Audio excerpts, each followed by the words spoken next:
Holy Week is always one of the most special times here at Grace Cathedral in San Francisco. It's the holiest week of the year, and we embrace it.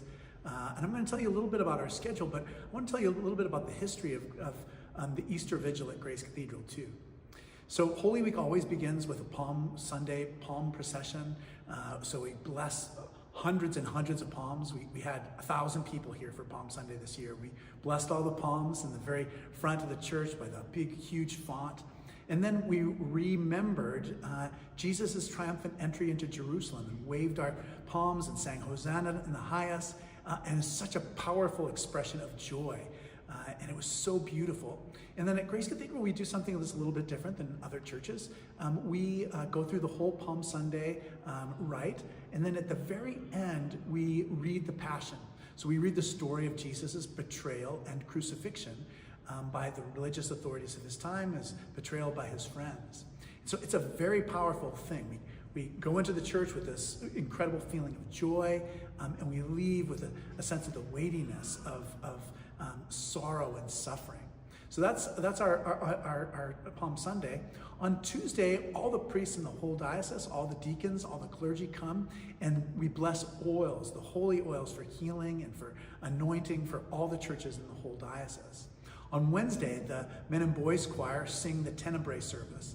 And it's a service where we begin with a whole panoply of lights at the high altar, and we extinguish each light after reading lessons from Lamentations, from the Psalms, from other sources that remind us just about the way human beings fall short, that we harm each other and harm ourselves in the way that we think and what we do. And it's so powerful. The men and boys sing so beautifully, and then it ends with this loud sound on the organ, and everyone departs the cathedral in quiet. The next night is the night that we celebrate Maundy Thursday. So that was Jesus' Last Supper with his friends. In the book of John, in the Gospel of John, about a quarter of the Gospel happens, during this period of time, where Jesus gives instructions to his followers, and he tells them, he says, my spirit, the spirit that I have, will be in you forever. You don't have to worry about where I am, because my spirit will be with you, and it'll help you to discern what to do. And it's a very poignant moment. Jesus says, the leaders of the world, they lord it over their people, and you can tell the greatest, because the greatest looks down on the other people, but the greatest among you is going to be servant of all. And so he demonstrates this by washing his disciples' feet.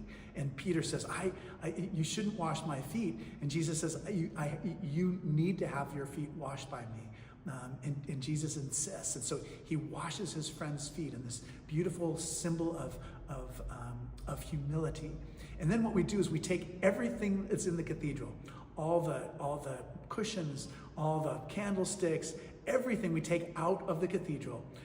And so that when we begin Good Friday, on Friday, we come into the cathedral and everything is bare. And that's when we remember the last moments of Jesus' life. We remember his trial before Pontius Pilate, the way that he went back and forth between the Roman authorities and the religious authorities. And we remember how he's crucified. And we remember Peter's denials. People came to Peter and said, who is Jesus? And Peter basically denies his friend, denies that he even knows him. And so it is a very powerful service. Again, beautiful music, incredibly moving. And we have a sermon then. And we always have also a kind of concert on Friday night too, which is done by the Alexandra String Quartet this year. And it's a chance to read lessons, to reflect on the last 7 words of Jesus' life, the last 7 words that he said.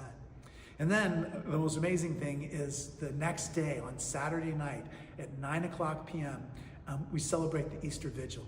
And this is a tradition that in North America, Grace Cathedral was one of the first places where we celebrated the Easter Vigil again. It was something we brought back from the past. And on this Easter Vigil this year, we're going to baptize 25 adults. So it's an amazing time where people have been preparing this, learning about the Christian faith, getting ready to be baptized, and they'll all gather in the dark church. and we'll have a huge bonfire. And the bonfire it reminds us that Jesus is the light of the world. And we sing this thing called the Exultet, which is a special prayer that we only sing once a year. And so we sing that as we come in procession into the church. We hear lessons, the readings from the Old Testament about the creation of the world, about the salvation of the people of Israel. And all of it culminates in this beautiful act of baptizing these new Christians.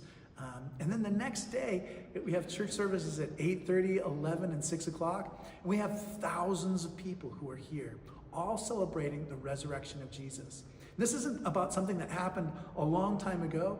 This is about the way that God is still with us in the most intimate and powerful ways. That God never will leave us to our own devices. That we'll always, when death seems so final, that there's always another possibility, another chance.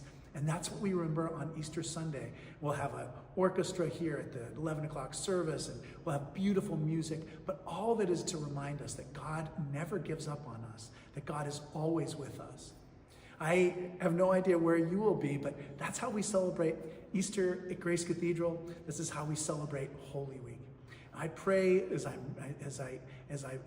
do my prayers tonight, I pray for you, and I pray that you too will find a new light, which will help you see the world in a new way, and that you will feel God's presence walking with you today. My name is Malcolm Clemens Young. I'm the Dean of Grace Cathedral in San Francisco, California. Thanks for watching. More good news.